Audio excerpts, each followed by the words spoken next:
Too low. So, oh, come on, stupid thing. Zoom in. Let me trouble this thing. Right.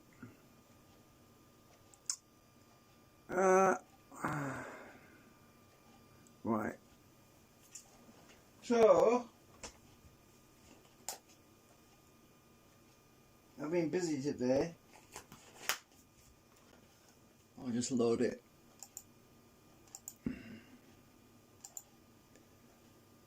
So I've been busy today doing the top sections.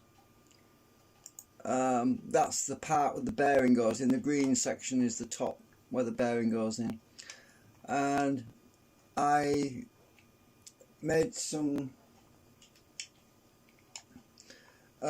sockets and plugs where these brackets, I'm going to print them separately. I've actually printed some brackets similar to this for a different project, which I never ended up using. But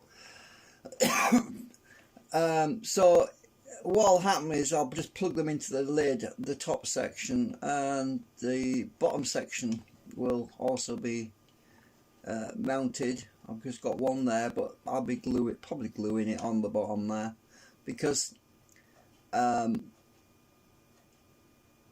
whole point of this is it's not to be confused with a functional, well, when I mean functional, I mean what do you call it, final product. Well, I should say final. It's not to be confused with a final end product. It's a beta test setup to test out some ideas and theories on magnetic propulsion, and that's why I left it all open. So this is the X-ray view. I set up a few scenes, so I'll click on the scenes box and just let it pan around by itself a minute while I'm talking. So what I did was today I did all the legs. You could call it the leg work. Sorry for the pun. So I did the leg work today for the structure. This is what's mounted on that piece there. I should pause it actually. Just let me stop it a minute. So let's go back there. Oh, where was I? Was it this one? Oh, it must be that one. So yeah, this is the magnet holder structure, and this is the main legs that support everything. And as you can see, I've got these little pillars that stick out, and they're tapered. I tapered them so that I won't have any problems with interference when I'm trying to get them to fit, because they're like sockets and things, so they plug into the holes. And I wanted to make it so it's easy to pull it apart, you see, so that I can disassemble it without a lot of messing about. But I could use a bit of sticky glue, mild weak glue or something, just to make sure that it doesn't vibrate or shake itself apart. But yeah, so yeah, I've been pretty busy with this, and it's basically finished for the there's probably going to be some little tweaks I need to do here and there, like maybe thin the brackets out a bit, because they are quite heavy duty. They are quite strong actually. I mean, I printed some brackets for a different project, as I said. That's one of these things, and when I try to bend that, I can't bend it. It's really strong. It's very strong. The structure, the way it's like that angle iron stuff, they're really, really strong. And so I'm pretty sure that's going to support everything okay. I'll let the animation carry on playing, because it's just showing some preset angles and viewpoints, that's all. Also today I worked on I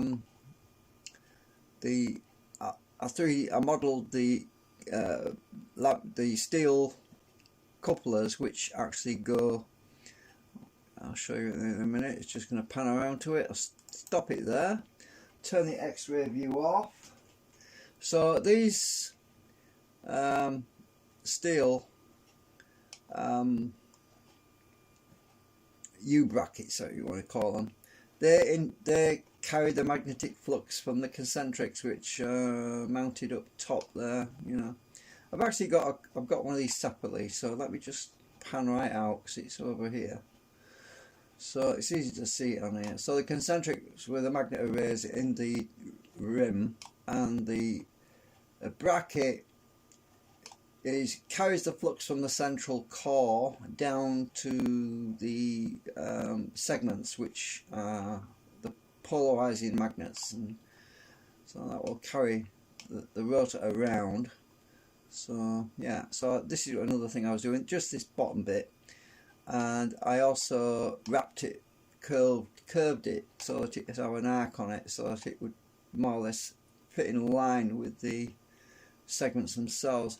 The only problem I can see though is obviously when I do the real thing, I need some pretty hefty steel, or I can use some 2 or 3 layers of thin steel and shape it like a bit like that anyway.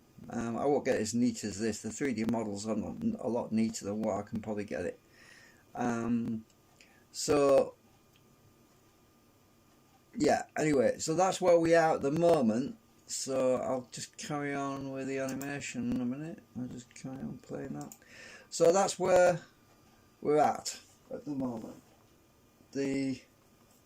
I'm just basically waiting for some cash to come, because I've got no cash at the moment, no money, and I've got to get about another 20-30 magnets. So I'm going to be ordering the rest of the magnets, hopefully. Don't know. I don't know about next week, but we'll see. But it's just, everything's tight, money's tight right now, so it's, yeah. Also because I've got to get filament, so I don't know, it's probably going to be the end of the month by the time it's probably going to be end of August before I can get the filament, at least. So there's a lot of plastic in this. This is pretty big. I mean, these discs, the actual diameter of these discs, like that disc there, 200 millimeters, it's the full width of my printer bed. So some of these parts will take 17 hours to print, and some of them use around 24 meters of plastic, some of them use more than that. So you can imagine that's quite a lot of plastic to use, and I am using infill of about 25%, so obviously anything that's bulky, it will be filled with a lot of air bubbles, you know, little pockets of like honeycomb things, so it's not going to use as much plastic as it would have done if it was using 50 or 70% infill. So I'm saving a bit of money on that. So we'll just have to wait and see when we finally get this damn thing running, to test it, to play around with it, and yeah, it's just time at the moment. So that's the update for now. Hope you enjoyed watching. Right, I'm going to get I'm going to get some sleep, because I'm shattered after all that. Yeah, it's tiring when you're focusing and concentrating for ages and making holes and everything. It's really stressful, you know. As I said, there might be some little tweaks I need to do. I don't know yet. It's just I'll sleep on it and see how I feel, if I need to improve anything, or round some corners off, or do some little tapers here and there to make it look less square. I don't know. We'll see. Right, thanks for watching.